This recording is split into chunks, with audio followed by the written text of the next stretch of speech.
Big TV భక్తి సమాచారం WhatsApp ఛానల్లో జాయిన్ అవ్వండి. అన్ని విశేషాలు ఎప్పటికప్పుడు తెలుసుకోండి. భగవన్నామమును పలికితే ఏమవుతుందంటే ఆపద తొలగిపోతుంది. నీ ప్రమేయం లేకుండా మీద వచ్చి పడిపోతున్న ప్రమాదం ఏదున్నదో ఆ ప్రమాదమును తొలగించి రక్షించగలిగిన వాడెవరంటే భగవంతుడు ఒక్కడే. కొన్ని వేల మంది కళ్ళ ముందు చూస్తుండగా కొట్టుకుపోతున్నారు అనుకోండి. ఏదో ఆపద వచ్చింది, అకస్మాత్తుగా కొట్టుకుపోతున్నారు. అందులో ఎవడో ఒక్కడు మాత్రం కేదారేశ్వర కేదారేశ్వర కేదారేశ్వర అని అరిచాడు. వాడికి ఒక్కడికే బుద్ధి ప్రచోదనమై చెట్టు ఎక్కి కూర్చున్నాడు. 3 రోజులు చెట్టు మీద ఉన్నాడు, చెట్టు కొట్టుకుపోలేదు, వాడు బతికాడు. ఆపదామపహర్తారం దాతారం సర్వసంపదాం. నీకేవి కావాలో విస్తాడు. నీకు ఏది ప్రమాదమో దానిని నీకు తెలియకుండా తీసేస్తాడు. శాస్త్రమును ప్రమాణంగా తీసుకుని తమ ప్రవర్తనను చక్కదిద్దుకుని అలా ప్రవర్తించి తరించి జన్మని సార్థక్యం చేసుకుని భగవంతుణ్ణి చేరుకోవాలనేటటువంటి కుతూహలం అందరి యందు ఉంటుంది. ఆ ఉన్న కారణం చేత ఎవరు ఏ ధర్మాన్ని పాటించాలో ఆ ధర్మాన్ని త్రికరణ శుద్ధిగా పాటిస్తారు.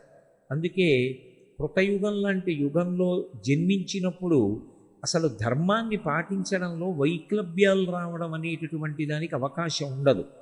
కృతయుగంలో అందరూ తరించడానికే అవకాశం ఉంటుంది. తరువాత యుగమైనటువంటి త్రేతాయుగం వచ్చేటప్పటికీ ధర్మంలో ఒక పాదం లుప్తమైపోతుంది. 3 పాదములే ఉంటాయి. ఆ 3 పాదములే ఉన్నటువంటి కారణం చేత ధర్మమునందు ఊంచుకోవడంలో కొంచెం ఇబ్బందులు ఏర్పడుతుంటాయి. అధర్మాన్ని పట్టుకోవాలనేటటువంటి జిజ్ఞాస, అధర్మాన్ని పట్టుకుని కూడా సంతోషంగా ఉండవచ్చని చెప్పగలిగినటువంటి వాళ్ళు, అధర్మం పట్ల కొంచెం ఆసక్తి ఉన్నవాళ్ళు పెరగడం మొదలు పెడతారు. అందుకే త్రేతాయుగంలో రావణాసురుడి వంటి రాక్షసులు బయలుదేరారు. ద్వాపర యుగం దగ్గరికి వచ్చేటప్పటికీ 2 పాదాలే ఉంటాయి ధర్మానికి. అందుచేత దుష్టమైనటువంటి చిత్తము కలిగినటువంటి వారి సంఖ్య చాలా విశేషంగా ఉంటుంది. కలియుగం దగ్గరికి వచ్చేటప్పటికీ ప్రధానమైన సమస్య ఎక్కడుంటుందంటే అసలు భగవంతుని యందు మనసు పెట్టడం చాలా చాలా కష్టమై ఉంటుంది. ఎందుచేత అంటే ఏది ప్రమాణమో ఆ ప్రమాణమైనటువంటి వేదం చెప్పినట్లు బ్రతకక్కర్లేదు. వేదము ప్రమాణం కాదు. వేదాన్ని ప్రమాణంగా తీసుకోకుండా మీరు ఇలా బతికితే తేలికగా మీ పాపాలు పోతాయి, తేలికగా మీ కోరికలు తీరుతాయని చెప్పేటటువంటి ప్రబోధాలు లోకంలో ఎక్కువైపోతాయి. అటువంటి ప్రబోధాలు ఎక్కువైపోయినటువంటి కారణం చేత మనుష్యులకు ఆ వేదశాస్త్రం మీద ఆస్తిక్య బుద్ధి తగ్గిపోతుంది. మనం వేదం ఎలా చెప్పిందో అలా బ్రతుకుదాం, ఎంతకాలం ఉంటాం శరీరంలో?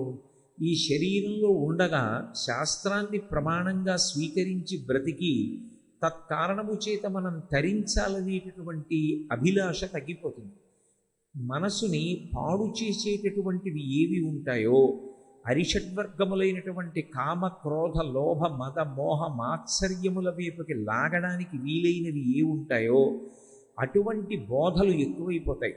ఇంద్రియాల్ని ప్రశాంతంగా ఉండనివ్వకుండా ఎప్పుడూ రజోగుణంతో తమోగుణంతో ఉద్రేకపడేటట్టుగా చేసేటటువంటివి ఏవి కనపడకూడదో అవన్నీ కూడా ఇంద్రియముల గుండా మనస్సు లోపలికి వెడుతూ ఉంటాయి.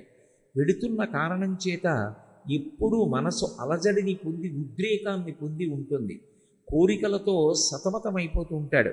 తప్ప ధర్మాన్ని పట్టుకొని ప్రశాంతంగా ఉందాం, ప్రశాంతమైన జీవనం చేస్తూ భగవంతుణ్ణి చేరుకునేటటువంటి ప్రయత్నం చేద్దామని అసలు అటువంటి ప్రయత్నం చెయ్యడం అన్నది లోకంలో తగ్గిపోతుంది.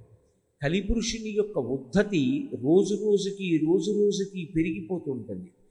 అలా పెరిగిపోతున్నప్పుడు కలిపురుషుడు పరిపాలన చేసేటటువంటి కలియుగంలో భగవంతుని యందు చిత్తాన్ని లగ్నం చేయడం చాలా కష్టమైనప్పుడు తరించడం కూడా చాలా కష్టం కదా. తరించడము అన్న మాటకు అర్థం ఏమిటంటే తరించుట అంటే నదిని దాటినట్టు జనన మరణ చక్ర రూపమైనటువంటి ఈ సంసారమును తరించి భగవంతుణ్ణి చేరుకోవడం అంత తేలికైనటువంటి విషయం కాదు కలియుగంలో. కానీ కలియుగంలో 2 అద్భుతమైనటువంటి విషయాలు ఉన్నాయి. ఇవి రెండు కలియుగంలో ఉండేటటువంటి మనుష్యులకు గొప్ప వరాలు. ఏవి ఆ రెండు అంటే, ఒకటి కలియుగంలో యజ్ఞయాగాది క్రతువులు చెయ్యడం మంచిదే.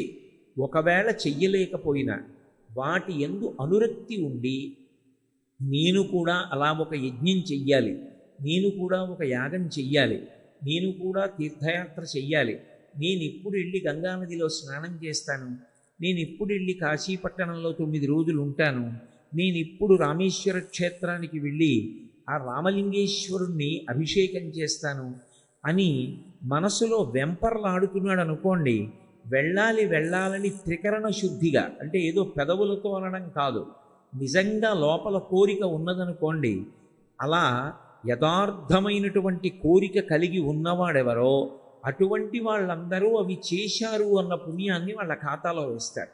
అందుకే కలియుగంలో చాలా తేలికగా తరించడానికి మార్గం ఎందుకుంటుందంటే, మనసు భగవంతుని యందు అనురక్తము కావాలి. నాకు ఏదో ఈ ఋతువు ఉందనుకోండి, అబ్బా రాత్రి 9:30, 10 గంటలకో వెళ్ళి ఇన్ని బుట్టతో మల్లెపూలు తెచ్చుకొని రాత్రి 11 గంటలకో స్నానం చేసి శివాలయంలో అర్చక స్వామినో బ్రతిమాలుకుని, షట్కాలముల యందు శివపూజ ఉంది కాబట్టి అర్ధరాత్రి వేళ శివలింగానికి మల్లెపూలతో పూజ చేయించి, అన్ని మల్లెపూల మధ్య ఉన్న నా స్వామిని నేను ఎలా దర్శనం చేస్తాను అని అనుకున్నాడు అనుకోండి, నిజంగా తను ఒక శివాలయం తలుపులు తెరిపించి అర్ధరాత్రి వేళ మల్లెపూలతో సహస్రనామార్చన చేయించలేదు, కానీ త్రికరణ శుద్ధిగా కోరుకున్నాడు ఆ మల్లెపూల వంక చూసినప్పుడు.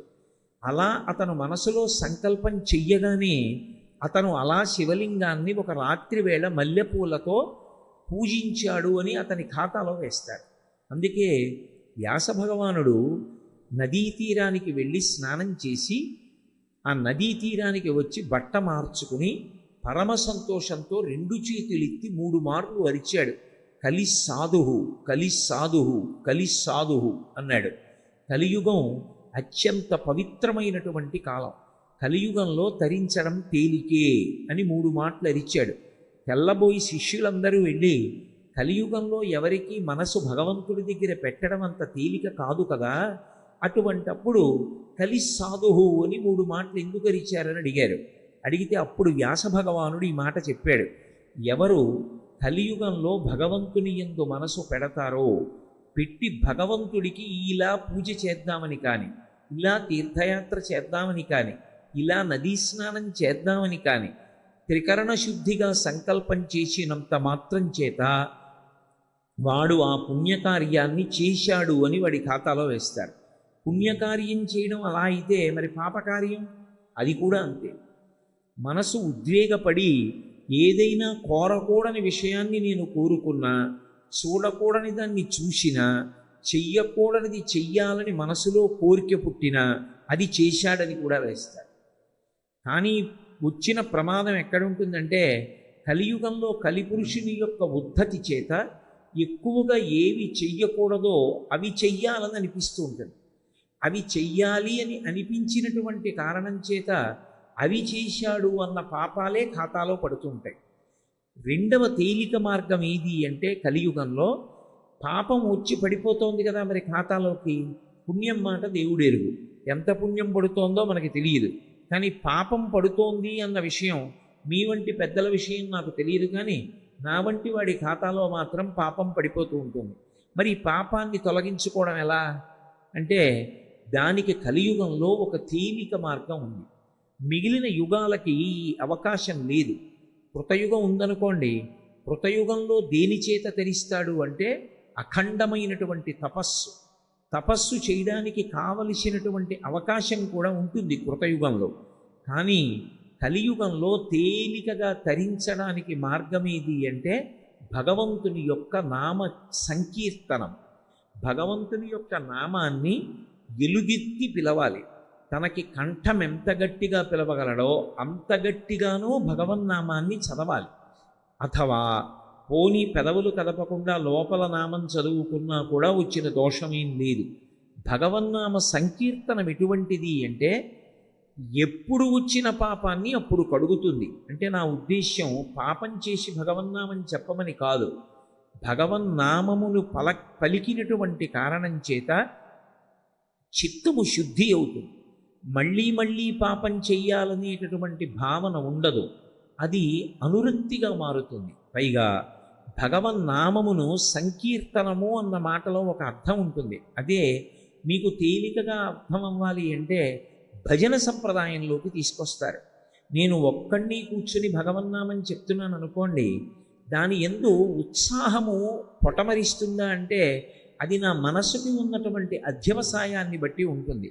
నేను కూర్చుని లలితా సహస్రనామ స్తోత్రం చదువుతున్నాను అనుకోండి, లేదా విష్ణు సహస్రనామం చదువుకుంటున్నాను అనుకోండి, ఆవలింతలు రాకుండా విష్ణు సహస్రనామం చదువుతుంటే నాలో మంచి ఉద్వేగంతో సంతోషంతో నేను అలా చెయ్యగలనా అంటే అది నా బుద్ధి పరిపక్వత మీద, నాకు ఆ భగవంతుని యొక్క నామము మీద ఉండేటటువంటి ఆదరణ మీద ఉంటుంది. భజన దగ్గరికి వచ్చేటప్పటికీ భజనలో కొత్తగా ఏం ఉండదు. భగవన్నామమునే భజన చేస్తారు. ఏదో హరే రామ రామ రామ హరే హరే, హరే కృష్ణ కృష్ణ కృష్ణ హరే హరే. కలియుగంలో ఇది ప్రధానంగా చెయ్యమని చతుర్ముఖ బ్రహ్మగారు నారదుడిగా ఉపదేశం చేసినటువంటి నామం ఇది. ఇది భజన చెయ్యమని చెప్పారు. ఇది నేను మీకు ఒక ఉదాహరణ చెప్పాలి అంటే, ఒకళ్ళు కంజేరీ పట్టుకుని, ఒకళ్ళు తాళాలు పట్టుకుని, ఒకళ్ళు డప్పు పట్టుకుని, మిగిలిన వాళ్ళందరూ చుట్టూ కూర్చుని ఏదో హరే రామ రామ రామ హరే హరే, హరే కృష్ణ కృష్ణ కృష్ణ హరే హరే అంటున్నారు అనుకోండి. మిగిలిన వాళ్ళు తప్పట్లు కొడుతూ ఆ నామాలు చెప్తున్నారు అనుకోండి. చెప్తున్నప్పుడు అది కొంతసేపు అయిన తర్వాత మంచి వేగాన్ని అందుకుంటుంది.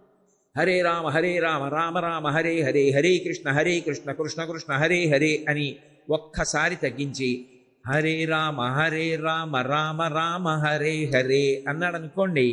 అందులో అంతమంది కలిపి గట్టిగా చెప్తుంటే మనం ఒక్కళ్ళం మెల్లిగా మూల కూర్చుని ఆవలిస్తూ అనం. మనం కూడా సంతోషంగా ఉద్వేగంతో తప్పట్లు కొడుతూ గట్టిగా అంటాం. అందరూ తగ్గించారనుకోండి, మనం కూడా మెల్లిగా తప్పట్లు కొడుతూ మనం కూడా తగ్గిస్తాం. భజన యందు ఏమవుతుందంటే అసలు నేను ఏమీ చెయ్యొద్దు అనుకుని వచ్చి కూర్చున్నవాడు కూడా ఏం చేస్తాడంటే అందరూ గట్టిగా చెప్తున్నారు అనుకోండి, వాడి ప్రమేయం లేకుండా వాడు కూడా భజన చేస్తాడు. కాసేపు మామూలుగా కూర్చుంటాడు, ఆ తర్వాత తప్పట్లు కొట్టడం మొదలెడతాడు. ఆ తర్వాత హరే రామ రామ రామ హరే హరే అంటాడు. భజన యందున్న గొప్పతనం ఏమిటంటే, నేను విష్ణు సహస్రనామ స్తోత్రం చదివాను అనుకోండి, వనమాలి గదీశాంగీ శంఖీ చక్రీ చనందకి శ్రీమాన్ నారాయణో విష్ణుర్వాసుదేవోభిరక్షతు అని పూర్తి చేసేశాను. పూర్తి చేసేసి లేచిపోయాను. ఆ తర్వాత మళ్ళీ విష్ణు సహస్రనామ స్తోత్రం నా నాలుక మీద ఉంటుందా? చెప్పడం కష్టం. అదే మీరు భగవన్నామ సంకీర్తనం చేశారనుకోండి, ఒక అరగంట సేపు జై జై శంకర హర హర శంకర, జై జై శంకర హర హర శంకర అని భజన చేశారు. భజన చేసి ఓ అరగంట అయిపోయిన తర్వాత వెళ్ళిపోతున్నారు. వెళ్ళిపోతున్నా కూడా మీకు తెలియకుండా మీ నోరు జై జై శంకర హర హర శంకర, జై జై శంకర హర హర శంకర అని కాసేపు అంటూ ఉంటుంది. అంటే ఒకడుగా మొదలుపెట్టి చేసింది తరువాత కొనసాగుతుందా అంటే చెప్పడం కష్టం. 10 మందితో కలిసి చేసినది భజనగా భగవన్నామం తర్వాత మీ ప్రయత్నం లేకుండా కొనసాగుతుంది. తర్వాత భజనకు ఉండేటటువంటి గొప్ప లక్షణం ఏమిటంటే, ఒక్కడిని కూర్చుని ప్రతిరోజు 6 అయ్యేటప్పటికి విష్ణు సహస్రం చదువుతాను అన్నాను అనుకోండి. 6 అయ్యేటప్పటికి నేను కూర్చుందామంటే ఏదో పని జ్ఞాపకానికి వచ్చింది అనుకోండి, ఇవాళకి మానేద్దాంలే అనిపిస్తుంది. అదే భజన చేయడానికి వెడదాం అన్నాను అనుకోండి, అదో సంతోషంగా ఉంటుంది. ఇవాళ శుక్రవారం అమ్మవారి మీద భజన, శనివారం ఏదో గోవిందనామాలతో వెంకటరమణుడి మీద భజన, ఇవాళ సోమవారం శివనామాలతో భజన. వెళ్ళి చక్కగా కూర్చుని కాసేపు ఆ భజన చేసుకుని రావడంలో మనసులో ఒక గొప్ప శాంతి ఉంటుంది. 2, మనకి తెలియకుండానే నాడీ వ్యవస్థ అంతా కూడా విశేషంగా బలపడుతుంది భజన సంప్రదాయంలో. ఎందుకని అంటే 2 చేతులు తప్పట్లు కొట్టినప్పుడు చేతిని చెయ్యి గట్టిగా తాకుతుంది. తాకడం ఏదో అర్థం లేకుండా తగలదు. ఒకే రకమైనటువంటి స్థితిలో, అంటే ఒక విరామంతో ఒక పద్ధతిలో చేతులు రెండు తగులుతున్న కారణం చేత అదే సమయంలో భగవన్నామం నోటి వెంట వచ్చి ఒక గొప్ప ఆనందం ఉద్భుతమవుతూ ఉంటుంది. కాబట్టి నాడీమండలం అంతా కూడా తేజోవంతమవుతుంది. నాడీమండలం అంత తేజోవంతమైతే ఆ తేజోవంతమైనటువంటి నాడీ వ్యవస్థ ఆరోగ్యమునకు కారణమవుతుంది. పైగా ఒక విష్ణు సహస్రనామ స్తోత్రాన్ని అందరూ చదవండి అన్నాను అనుకోండి, బ్రహ్మణ్యో బ్రహ్మకృత్ బ్రహ్మీ బ్రహ్మ బ్రహ్మ అని ఏదో నామం చెప్పండి అన్నాను అనుకోండి, అక్కడికి వచ్చేటప్పటికి ఏమో మాకు నోరు తిరగదండి అని కొంతమంది ఆ శ్లోకం దగ్గర ఆగిపోవచ్చు. లేదా యజ్ఞో యజ్ఞపతిర్యజ్వా యజ్ఞాంగో యజ్ఞవాహన యజ్ఞభృత్యజ్ఞకృత్యజ్ఞీ యజ్ఞభుక్ యజ్ఞ సాధన అనమన్నాను అనుకోండి, ఉచ్చారణ యందు దోషాలు రావచ్చు. కానీ మనకి పరమేశ్వరుని యొక్క కృపా విశేషం చేత రెండే రెండు అక్షరములతో ఉన్నటువంటి భగవన్నామములు ఏ ఒత్తులు లేకుండా ఉన్నటువంటివి రెండు ఉన్నాయి. ఒకటి రామనామము, రెండవది శివనామము. శివ చాలా తేలిక, రామ చాలా తేలిక. ఈ రెండు నామాలు పలకడానికి నాకు ఎలాగండి చాలా కష్టం, నా నోరు ఎలా తిరుగుతుందండి అని అనవలసినటువంటి అవసరం ఉండదు. చాలా తేలిక. పైగా మనిషికి పరానుకరణము అని భగవంతుడిచ్చినటువంటి ఒక గొప్ప కూసు విద్య ఉంటుంది. పరానుకరణము అంటే అది పసితనం నుంచి వచ్చేస్తుంది. పెద్దవాళ్ళు ఏం చేస్తున్నారో పిల్లలు అదే చేస్తారు. అమ్మ ప్రతిరోజు ఆడపిల్లని కూర్చోపెట్టి ముఖానికి అంగరాగాన్ని అలది, అంగరాగం అంటే పౌడరు, అంగరాగం అలది, కళ్ళకి కాటుక పెట్టి బొట్టు పెట్టి చిన్న కొప్పేసి అందులో ఓ పువ్వులు పెట్టింది అనుకోండి, ఒక 6 నెలలు అయిపోయిన తర్వాత పిల్ల ఏం చేస్తుందంటే తన ఆడుకునే బొమ్మ తీసుకొచ్చి కాళ్ళ మీద పడుకోబెట్టుకుని అమ్మ పౌడర్ రాసినట్టే పౌడర్ రాసి, అమ్మ బొట్టు పెట్టినట్టు బొట్టు పెట్టి, అమ్మ తనకి ఆమ్ పెట్టినట్టే దానికి ఆమ్ పెట్టి, ఆమ్ అంటే అన్నం, అన్నం పెట్టి పరానుకరణము అమ్మ ఏం చేస్తోందో అలా చేస్తుంది. భజన సంప్రదాయమునందున్నటువంటి గొప్పతనం ఏమిటంటే ముందు వెళ్ళి కూర్చుని సంకీర్తన చేస్తాడు కాసేపు, హరే రామ రామ రామ హరే హరే అంటాడు. ఓ 10 రోజులు వెళ్ళిన తర్వాత ఏం చేస్తాడంటే తను కూడా ఆ చేత్తో చిడతలు ఉంటాయి అవి పట్టుకుని తాను కూడా వాటిని వాయించడానికి ప్రయత్నిస్తాడు. అది అయిపోయిన తర్వాత కొన్నాళ్ళకి కంజీరీ వాయించాలనిపిస్తుంది, అది చిన్న డప్పులా ఉంటుంది, అది పట్టుకుని వాయిస్తాడు. ఇంకా కొంతకాలం అయిపోయిన తర్వాత భజన సంప్రదాయం నుండి ఉండే గొప్పతనం ఏమిటంటే పరమ పారవస్యంతో లేచి నిలబడి నృత్యం చేస్తాడు.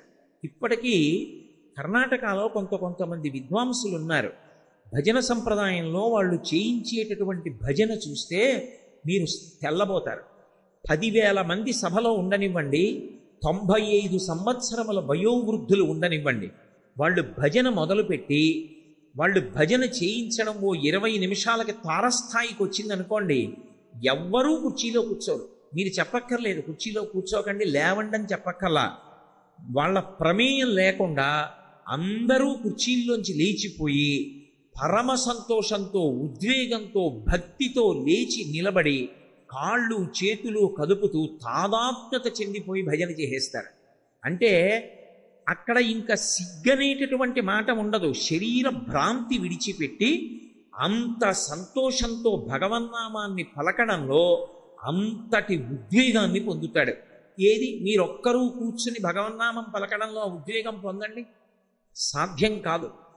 అందుకే భగవన్నామాన్ని కలియుగంలో పలకడంలో నేనొక్కడిని కూర్చుని పలుకుతాను అనడం అంత తేలిక కాదు. భగవన్నామ సంకీర్తనము అన్నారు. అందుకే కలియుగంలో సంకీర్తనము అన్న మాటకు అర్థం ఏమిటంటే నువ్వు ఒక భజన బృందంలో సభ్యుడివి కావాలి. అన్ని చోట్ల భజన బృందాలు ఉండాలి. ఒక దేవాలయం ఉందనుకోండి, ఆ దేవాలయానికి ప్రాణం ఏది అంటే భజన బృందం. భజన బృందం లేదనుకోండి దేవాలయానికి, అది దేవాలయం తప్పు కాదు, ఆ దేవాలయం చుట్టుపక్కల నివసిస్తున్న వాళ్ళు బుద్ధిహీనులు అని గుర్తు. దేవాలయ ప్రాంగణంలోకి వెళ్ళి నువ్వు భజన చేసుకోవాలి. నువ్వు ఒక్కడివి మొదలు పెడితే నీతో 4 బయలుదేరుతారు, 10 మంది అవుతారు, 100 మంది అవుతారు, 1000 మంది అవుతారు. అది క్రమంగా ఎక్కడికెడుతుందంటే నగర సంకీర్తనకెడుతుంది.